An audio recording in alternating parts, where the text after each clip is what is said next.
Est-ce que, est-ce que vous m'entendez, mes chers amis?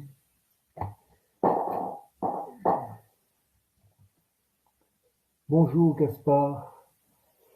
Est-ce que vous m'entendez?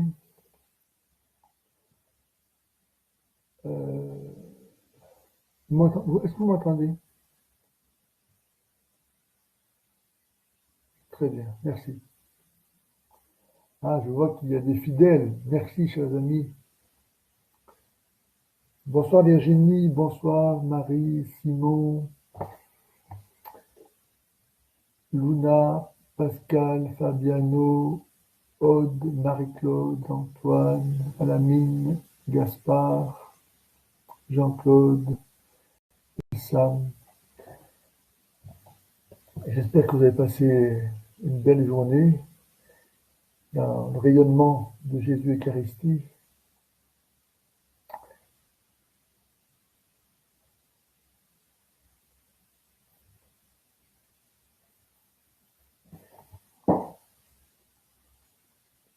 Il faut que je débranche mon téléphone. Effectivement.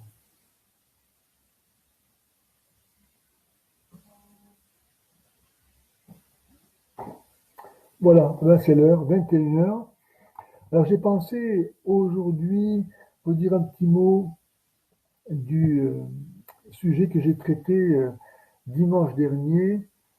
Vous n'étiez pas tous là, au cours du forum Jésus le Messie, sur le thème Jésus et Marie dans le Coran.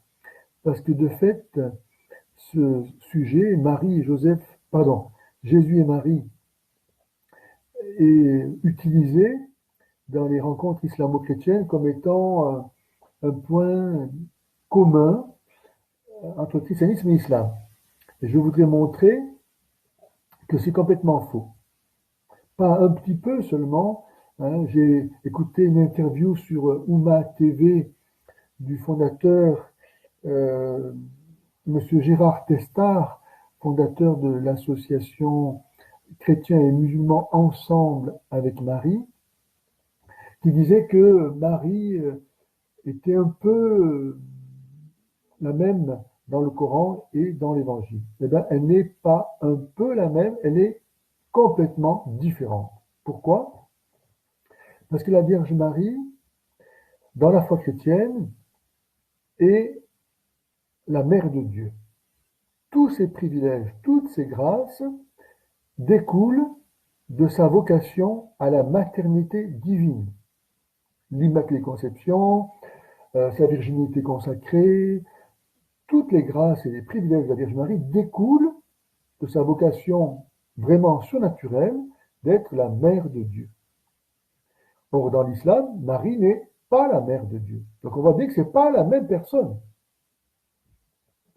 Et de même pour Jésus, même s'il apparaît dans le Coran comme étant la vérité, le Messie, né d'une vierge, sans péché, au ciel, d'où il reviendra pour le jugement, il n'est pas Dieu. Il n'est pas mort et ressuscité, donc nos péchés n'ont pas été effacés, les portes de la vie éternelle n'ont pas été ouvertes. Donc ce n'est pas le même Jésus. En fait, malheureusement, du côté de l'Église, nous entretenons cette confusion qui d'un côté détruit la foi chrétienne et de l'autre côté donne du crédit à l'islam. Et c'est notamment le cas de façon évidente dans l'interview dont je parle sur Oumma TV de M. Gérard Testard, fondateur de l'association Chrétiens et musulmans ensemble avec Marie, où il dit, en réponse à la question que lui pose le journaliste, si pour lui l'Église catholique est la seule vraie religion, ou bien est-ce qu'il y a de la vérité dans toutes les religions? Et M. Testa répond avec la deuxième proposition, il y a de la vérité dans toutes les religions. Ce qui nie le fait que la religion catholique soit la seule vraie religion, comme le dit le préambule de la déclaration sur la liberté religieuse du Concile Vatican II, Et en même temps, ça donne du crédit à l'islam. Ça fait croire que l'islam a une part de vérité. Donc d'un côté comme de l'autre, nous mentons, nous renions la foi et nous favorisons cet antéchrist qui est l'islam. Maintenant, je vais vous montrer comment, dans le Coran, la Vierge Marie n'est pas du tout ce qu'on imagine, et sûrement pas aussi ce qu'imaginent les musulmans. C'est dans la sourate 19, où le texte dit que la Vierge Marie est partie à l'écart, dans le désert. Et ça, c'est un comportement complètement incompréhensible. Même aujourd'hui, dans les populations arabes, une femme qui s'en va hors de chez elle, dans le désert, elle s'expose au viol, à l'assassinat, en tout cas à la diffamation. Et donc voilà comment le Coran présente dès le départ la Vierge Marie sous un comportement qui n'est pas du tout prudent ni sage. Et là, dans le désert, voilà que l'Esprit d'Allah lui apparaît sous la forme d'un homme très parfait, qui lui-même dit qu'il n'est pas Dieu, mais l'envoyé de Dieu pour lui donner un fils très parfait. Autrement dit, la Vierge Marie voit un homme par qui elle apprend que Dieu veut qu'elle tombe enceinte. Et Marie ne dit pas rien autre chose que le fait que aucun homme ne l'a jamais touchée et qu'elle n'est pas une prostituée. On voit un discours vraiment incongru et très peu décent dans la bouche de la Vierge Marie. Et qu'est-ce qui se passe? Elle tombe enceinte. Elle tombe enceinte alors qu'elle ne voit qu'un homme à qui elle ne dit pas qu'elle n'est pas mariée. Elle ne dit pas à qui elle ne dit pas qu'elle est déjà mariée. Joseph n'intervient pas dans le Coran. Il n'existe pas. Et voilà que l'enfant naît, et la première chose que Issa dit à sa mère, c'est pour l'inviter à mentir, en disant « Tu diras que tu es venu dans le désert pour jeûner en l'honneur d'Allah ». On voit comment la religion sert à couvrir un mensonge. Et s'il y a besoin d'inventer un mensonge, c'est la preuve que son comportement n'était pas honnête. Et voilà qu'ensuite, Marie rentre chez elle avec l'enfant. Là encore, c'est une situation complètement impossible, car une femme venant avec un enfant hors mariage s'expose à la lapidation. On ne peut pas imaginer la Vierge Marie faire ça. Et même si elle avait compté sur le caractère miraculeux de son enfant, qui aurait parlé, qui aurait fait des miracles, là encore, elle s'exposait à tenter Dieu. Et donc, elle n'aurait pas agi de façon prudente et sage. Et le fait que Jésus parle dès sa naissance montre que le Coran ignore tout du Christ. Car si Jésus avait parlé dès sa naissance, ou fait des miracles dès sa naissance, il aurait compromis sa mission. Pas? Jésus a attendu 33 ans avant de commencer son ministère. Et personne, jusqu'à cet âge-là, ne s'est aperçu de rien. Donc on voit que ce texte de la conception de Jésus, dans le Coran, ne correspond en rien à ce que nous connaissons, nous. Mais ce n'est pas fini. Car lorsqu'elle arrive dans sa famille, elle est accueillie par ces mots. Mais ton père n'était pas un homme mauvais, et ta mère n'était pas une prostituée. Autrement dit, toi, par comparaison, tu es mauvaise et tu es une prostituée. Et on voit comment donc le texte coranique de la conception de Jésus laisse sourdre la haine talmudique à l'endroit de la Vierge Marie et de Jésus. Car dans le Talmud, la Vierge Marie est une prostituée et Jésus un bâtard. Et là, on voit que le texte coranique laisse s'exprimer ces insultes, ces calomnies à l'égard de la Vierge Marie et de Jésus.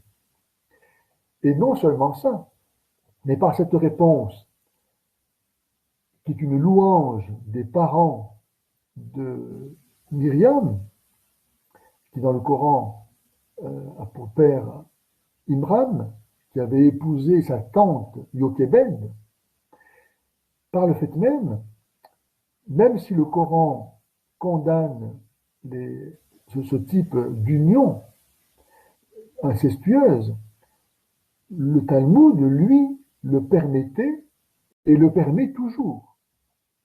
Ce qui montre bien comment l'influence talmudique est à l'origine de l'écriture du Coran, en particulier donc pour ce qui concerne la conception de Jésus. Et pourquoi y a-t-il la conception de Jésus dans le Coran? Tout simplement parce que Jésus et donc sa mère étaient des personnages suffisamment importants dans le Moyen-Orient pour que les auteurs du Coran ne puissent pas faire comme si Jésus n'avait jamais existé. Si l'islam prétend venir remplacer le christianisme, il ne peut pas ne pas parler du christianisme. Donc il va parler de Jésus et de Marie, mais il va transformer leur identité pour les mettre au service de la conception judaïque de Jésus et de Marie, notamment donc à travers ces calomnies qui sourdent dans le Coran. Quant à Jésus, qui est dit être le Messie dans le Coran, néanmoins, ce terme n'a aucun sens, au point qu'aujourd'hui, les musulmans ne savent pas ce que ça veut dire, Messie. Donc le Coran va continuer à dire que Jésus est le Messie, et ils ne peuvent pas faire autrement, puisque les chrétiens avaient si bien collé le terme de Messie au nom de Jésus de Nazareth, par l'expression Jésus-Christ, qui veut dire donc Jésus est le Messie, le vocable Jésus-Christ est en soi une proclamation de la foi chrétienne, qui dit que le Jésus de Nazareth, c'est lui le Messie. Jésus est le Christ, Jésus-Christ. Bref, donc le Coran va continuer à affirmer que Jésus est le Messie, mais il va éliminer les conditions de la messianité. Par exemple, en disant que Marie, la mère du Messie, est la sœur d'Aaron, qui lui-même était de la tribu de Lévi. Or, c'était de la tribu de Juda, dont devait naître le Messie. Donc Jésus ne pouvait pas être le Messie, puisque sa mère est la sœur d'Aaron, qui est descendant de la tribu de Lévi. Que Marie soit la sœur d'Aaron, le frère de Moïse, qui vécut 1400 ans avant la Vierge Marie, montre comment le Coran efface l'histoire, et donc l'histoire sainte. Et donc comment le Coran est un mythe. Le Coran est une création d'un mythe où on cite des personnages qui n'ont plus aucun lien historique entre eux. Joseph donc disparaît pour devenir le cousin de Jésus. Dans l'Évangile, Saint Joseph est descendant de David, et c'est par lui que le fils de Marie est devenu fils de David. Adopté par Joseph, il a reçu, par l'adoption, la lignée davidique qui fera de lui le Messie, parce qu'il appartient, comme la prophétie l'avait annoncé, à la descendance de David. On voit donc que dans la conception chrétienne de la conception de Jésus, il n'y a aucun homme qui apparaisse à la Vierge Marie.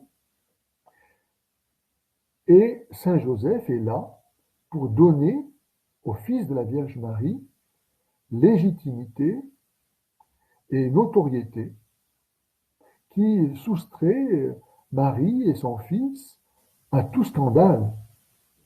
Mais dans le Coran, Joseph n'est pas là, et donc Marie et son fils sont objets de scandale.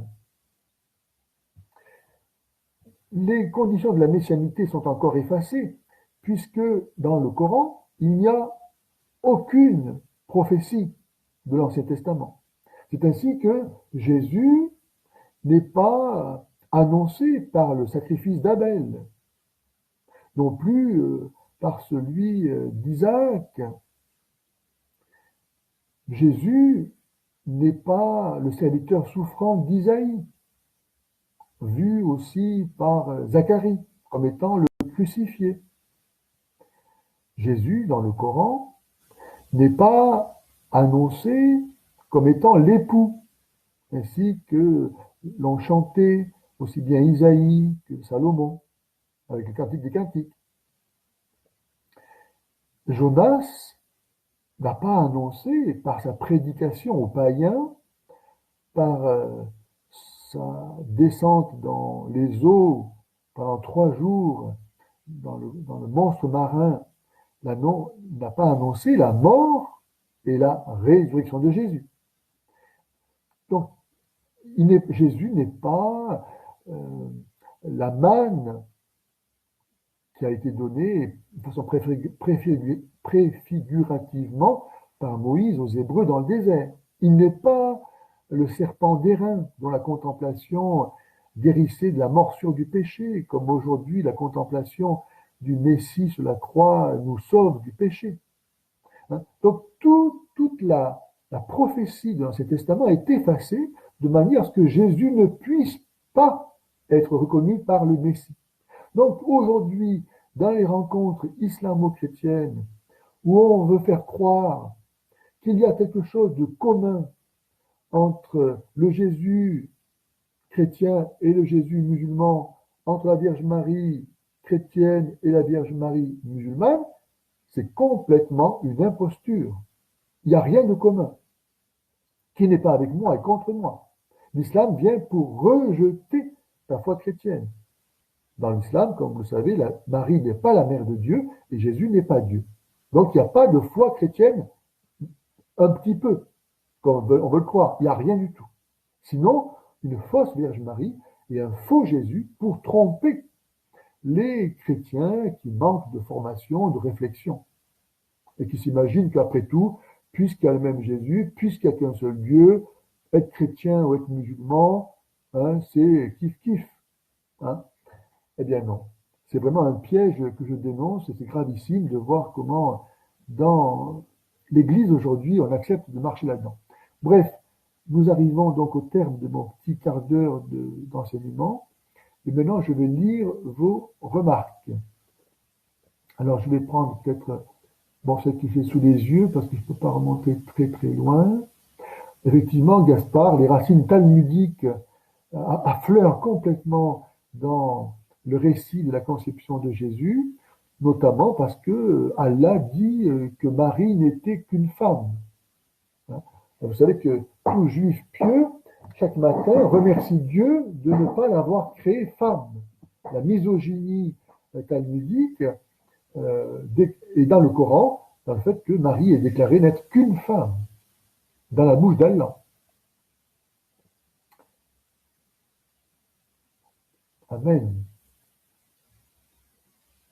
Oui, bon, je vous en prie. Alors.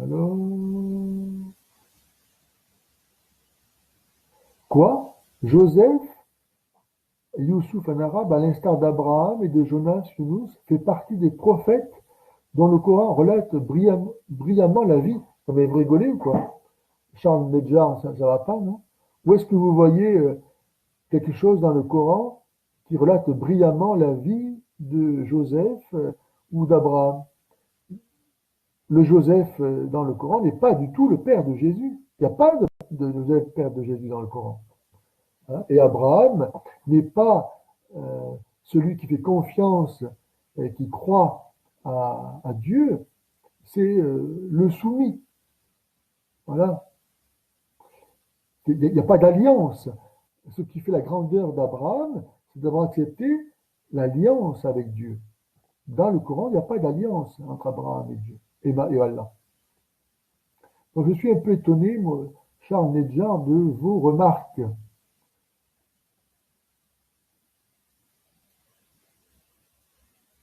Alors oui, mais donc la remarque de Nino Marquez disant que Marie est la seule femme nommée dans le Coran, c'est vrai. Mais la question se pose pour les musulmans. Comment se fait-il que ce soit la mère de Jésus qui soit nommée dans le Coran et non pas la mère de Mahomet, s'il est vrai que Mahomet est le dernier prophète qu'a annoncé Jésus? Quel sens cela a-t-il? Que Allah donne le nom de la mère d'un prophète comme un autre, alors qu'il ne donne à une sourate, alors qu'il ne donne pas cette gloire à aucune autre femme, et pas même à la mère de Mahomet. Ça n'a aucun sens. Donc ça revient à dire qu'en fait, à l'origine, l'islam était bien une hérésie chrétienne. Parce que le christianisme a plus d'importance dans le Coran, en fait, que la vie de Mahomet.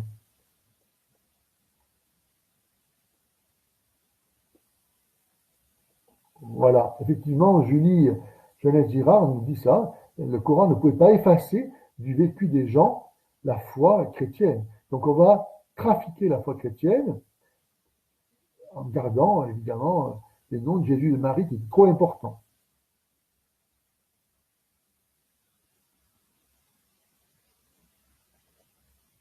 Oui, c'est sûr que beaucoup de juifs se sont convertis, et ça c'est vrai, au départ.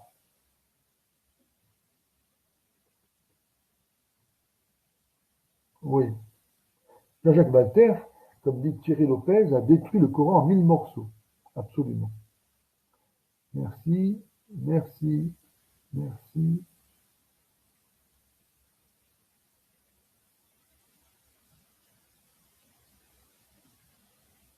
C'est vrai. Ouais. Ah, Thierry Lopez dit, non, Marie est la mère de Jésus homme et pas la mère de Dieu. Alors Thierry, il y a un problème pour vous. Je suppose que vous êtes protestant et vous n'avez pas accepté les conclusions de cette discussion qui a eu lieu, quand je me souviens, au concile d'Éphèse au 9e, au 6e ou 7e siècle par là, et qui dit simplement ceci, c'est-à-dire que si Jésus a bien existé, si vous croyez qu'il est Dieu, eh bien Marie est la mère de Dieu. Non pas la mère de la divinité, mais la mère de cet homme qui était Dieu. On ne peut pas séparer en Jésus l'homme et Dieu, car c'est la même personne. Et il faut bien distinguer, quand on parle de Jésus ou de la Trinité, les concepts de personne et de nature. Jésus, c'est une personne, non pas une personne humaine, mais une personne divine, la deuxième personne de la Trinité, qui a assumé notre nature humaine, sans pour autant, évidemment, perdre sa nature divine, qu'il ne peut pas ne pas avoir, puisqu'elle est éternelle comme lui. Donc Jésus, c'est un être, le seul, qui a deux natures. Hein. Il faut bien distinguer personne et nature. Vous et moi, nous avons la même nature, mais nous ne sommes pas la même personne. Donc Jésus est vrai Dieu et vrai homme. Ça ne veut pas dire, quand on dit que Marie est la mère de Dieu, que nous disons qu'elle est la mère de la divinité. Non, nous disons qu'elle est la mère de cet homme qui est Dieu. Voilà. C'est clair, Thierry Lopez? Dites-moi oui ou non, mais dites-moi quelque chose.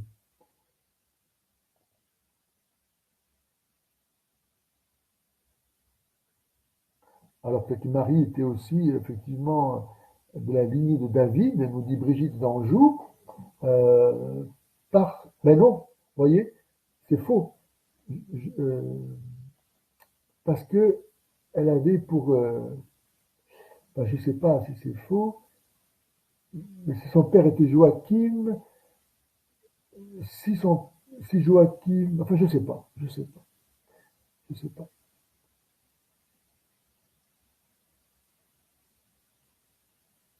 Non, vous avez rien, mon cher Luc Leroux, les musulmans aiment Marie. C'est évidemment, il y a l'ombre de la Vierge Marie dans le Coran, mais il faut bien voir que c'est pas la même Marie, parce qu'elle n'est pas la mère de Dieu.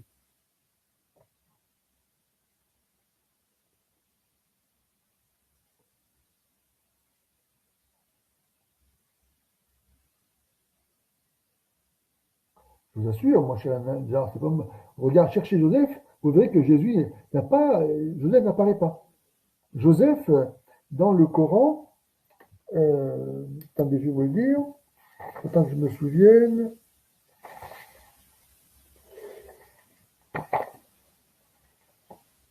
Hum, hum, hum, hum.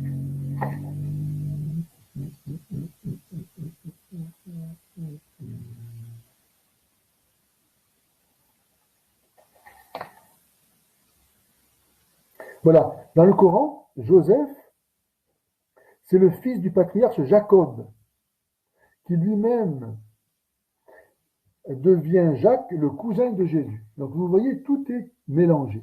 L'histoire est aplatie, réduite à être un mythe. Il n'y a pas d'histoire dans le Coran. Il n'y a pas donc d'histoire sainte. Donc Dieu ne se révèle pas, car Dieu ne se révélait que dans le Coran. Pardon, que dans le temps.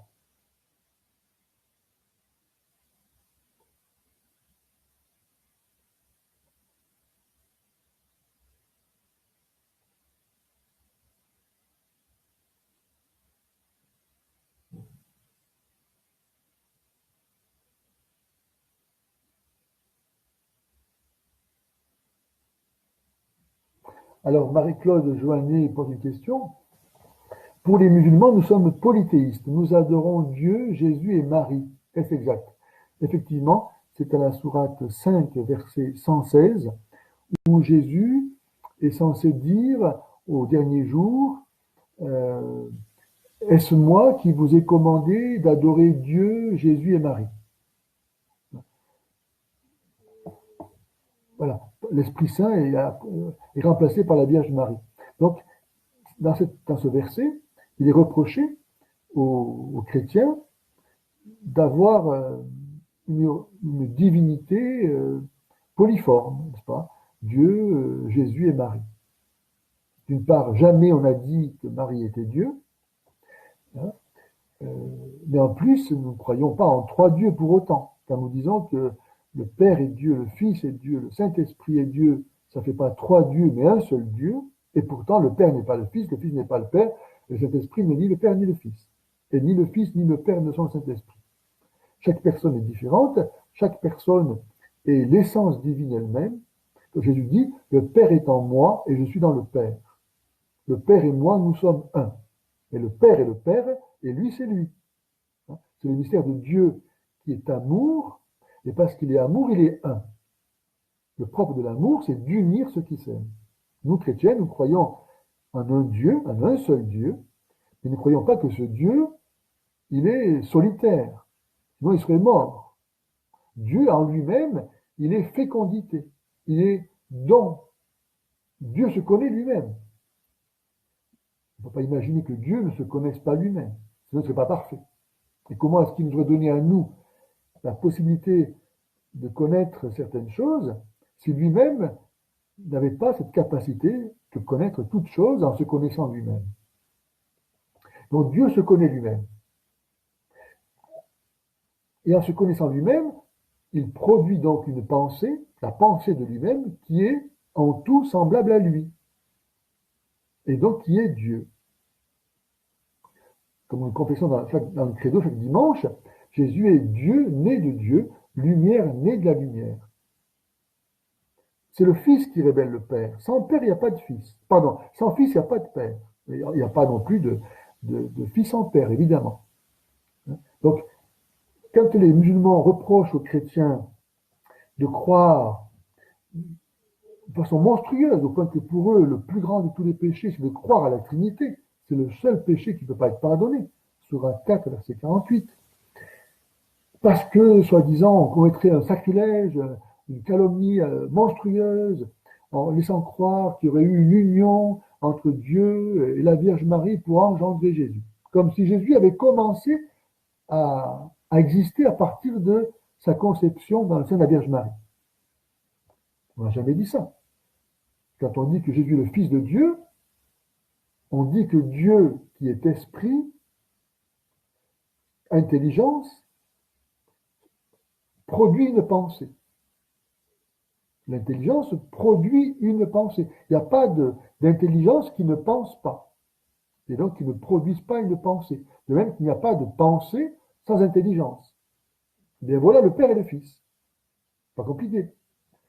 Et d'ailleurs, si même le Coran reconnaît que Jésus naît d'une vierge, ça veut bien dire que Jésus, pour commencer à exister, n'avait pas besoin, comme tous les autres hommes, de l'union d'un homme et d'une femme, puisqu'il existe depuis toujours.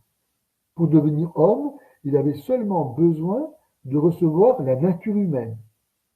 Et pour ça, une mère suffisait, et une vierge seule convenait.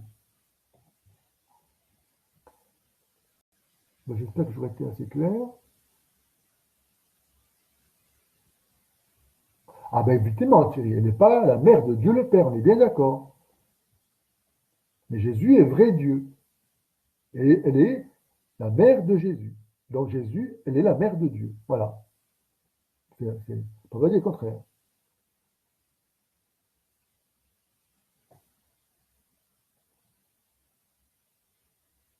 Alors, Luc Leroux, quand vous dites qu'elle est intermédiaire entre nous et Dieu, la Vierge Marie, vous devez dire qu'elle est, oui, dans Dieu le Fils, n'est-ce pas? L'intermédiaire entre Dieu et nous, c'est Jésus. Dieu et homme. C'est Jésus qui, ayant les deux natures en lui, permet leur communion, leur union entre Dieu et l'homme.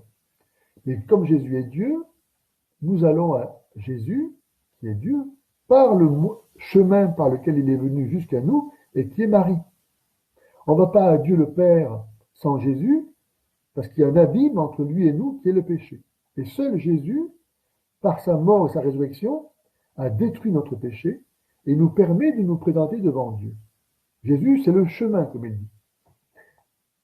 Donc si on ne va pas à Dieu autrement que par Jésus, on ne va pas non plus à Jésus autrement que par la Vierge Marie, parce que Jésus est Dieu. Et que donc il y a entre lui et nous un abîme, que son humanité a comblé, mais cette humanité, elle est sainte. Ce n'est pas pour rien qu'il s'est incarné dans le sein de l'Immaculée Conception, c'est-à-dire de celle qui était sans péché. On ne peut pas imaginer une union possible entre Dieu et le péché. C'est contradictoire, c'est impossible. Donc, c'est respecter la sainteté de Jésus que d'aller à lui par celle qui est la plus proche de lui et de nous, et qui est la Vierge Marie. Voilà.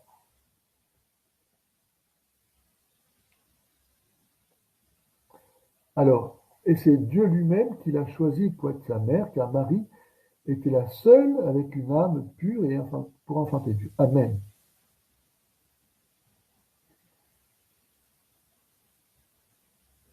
Merci. Oui, l'islam est notre ennemi, mais les musulmans sont nos frères en humanité. Il faut chercher à les sauver. Il faut les évangéliser. Il faut leur dire la vérité. Voilà. Et Dieu merci, il y en a qui se convertissent. Parce que justement, ils entendent la vérité.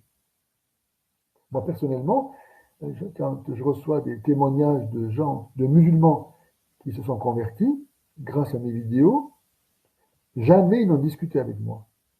Un beau jour, ils m'annoncent leur conversion. Parce qu'ils ont trouvé une vidéo, et puis ils en ont regardé une autre, et ainsi de suite. Et parce qu'ils cherchaient la vérité, d'eux-mêmes, ils l'ont accueilli, une fois qu'ils l'ont trouvé devant eux. Mais ceux qui discutent, en fait, généralement, ils discutent pour se conforter dans leur intention de ne pas croire. Ils cherchent simplement des preuves que vous vous trompez pour se justifier, eux, de ne pas être chrétiens. C'est l'expérience que j'ai.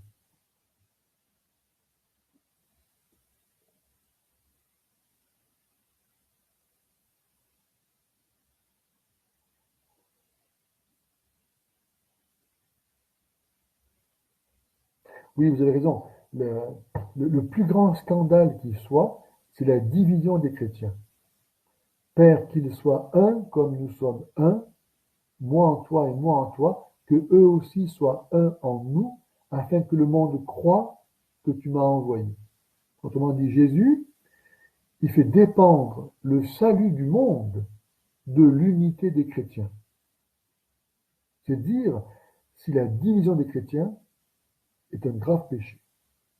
Or, Jésus nous a donné son Église depuis 2000 ans avec les caractéristiques pour qu'on puisse la reconnaître. Jésus a fondé son Église sur Pierre, le premier pape, à qui il dit, tu es Pierre, et sur cette pierre, je bâtirai au futur, donc aujourd'hui, mon Église, et les portes de l'enfer ne prévaudront pas contre elle.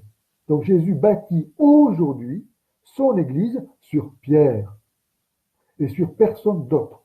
Moi, quand je me suis converti et que j'ai cherché dans quelle Église aller, quand je me suis aperçu qu'en partant du pape de l'époque, qui était Paul VI, aujourd'hui François, Benoît XVI, Jean-Paul II, Jean-Paul Ier, Paul VI, Jean XXIII, puis voilà, toute la liste des papes, jusqu'à Pierre, Saint-Pierre, à qui Jésus a dit, donc, tu es Pierre, sur cette pierre, je bâtirai mon église. Et donc j'ai su qu'à cause de la succession des papes dans l'histoire, j'étais relié, comme avec un fil rouge, à travers l'histoire, jusqu'à la fondation de l'église par Jésus lui-même. Et donc j'ai eu l'évidence que l'église catholique est l'église de Jésus-Christ. Il n'y en a pas d'autre. D'ailleurs, en Jean 11, 52, Jésus dit qu'il est venu pour rassembler les enfants de Dieu dispersés. Il n'y a pas d'autre chemin que cette unité qui puisse nous sauver. Jésus dit encore en Jean 10, 16, il y aura un seul troupeau et un seul pasteur. Eh bien, l'Église catholique est la seule Église qui a un seul chef. Il y aura un seul troupeau et un seul pasteur. L'orthodoxe, au-dessus des évêques, il n'y a personne pour incarner l'unité. Donc, ils sont divisés au niveau de l'épiscopat.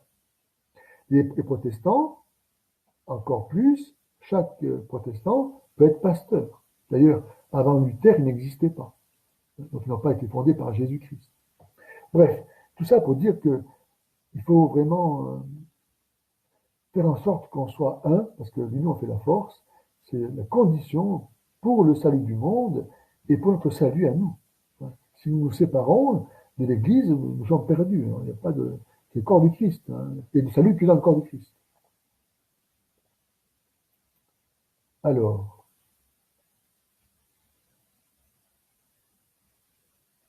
oui, communier au corps du Christ, c'est vraiment, comme dit le catéchisme, la source et le sommet de la vie chrétienne. Pourquoi la source? Parce que là, lorsque nous communions au corps du Christ, nous devenons nous-mêmes le corps du Christ. Quand on mange quelque chose, ce qu'on mange, on le transforme en nous, on ne peut plus le séparer de nous, ça devient nous. Un petit enfant, il grandit, il prend du poids, de quoi? De ce qu'il mange. S'il ne mange pas, il meurt.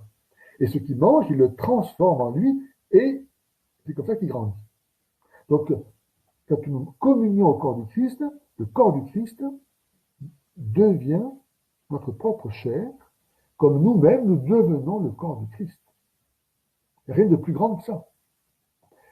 Et non seulement, donc l'Eucharistie est ainsi la source de la vie chrétienne, puisque nous devenons le Christ, mais c'est aussi le sommet, parce qu'à la messe, lorsque le prêtre dit par lui, avec lui et en lui, à toi, Dieu le Père Tout-Puissant, dans l'unité du Saint-Esprit, tout honneur et toute gloire pour les siècles des siècles, on répond Amen.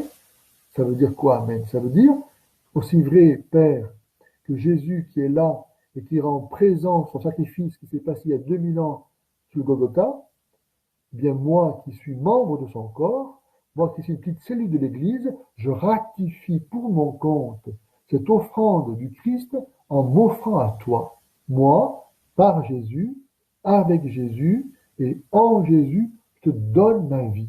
Maintenant, Père, par amour pour toi et pour le salut du monde. Et donc j'accomplis l'acte le plus sublime qui soit, parce qu'il n'y a pas de plus grand amour que de donner sa vie pour ce qu'on aime. Et qui, plus que Dieu, est digne de recevoir le don de notre vie?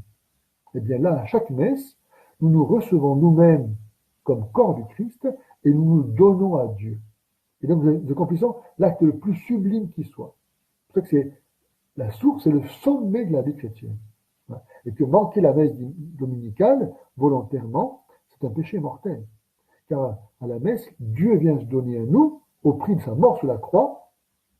Donc il n'y a rien de plus grand que ça. Et si nous mettons en balance quelque chose d'autre avec ça, nous montrons que nous méprisons le don de Dieu et donc nous ne sommes pas dignes du paradis. Alors,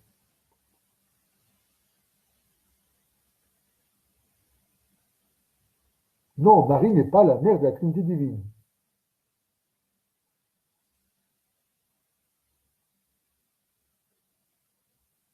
Oui. Ne dites pas que c'est maladroit de l'appeler mère de Dieu. C'est la vérité même. Marie, la mère de Dieu, parce que Jésus est Dieu. C'est tout. Si vous contestez que Jésus soit Dieu, vous êtes plus chrétien, vous êtes perdu.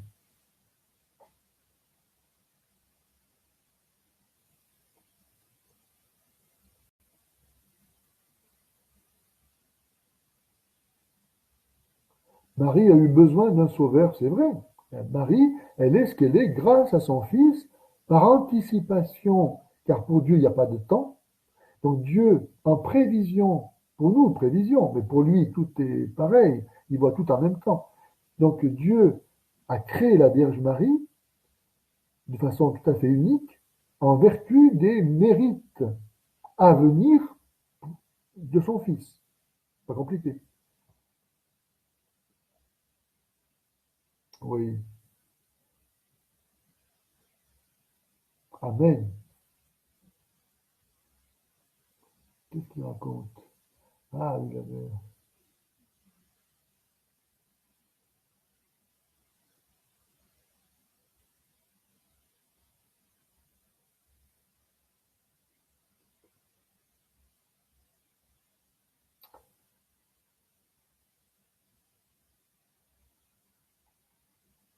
Tout à fait. Oui, c'est terrible, ce dit. Oui, oui. Ah, Jésus.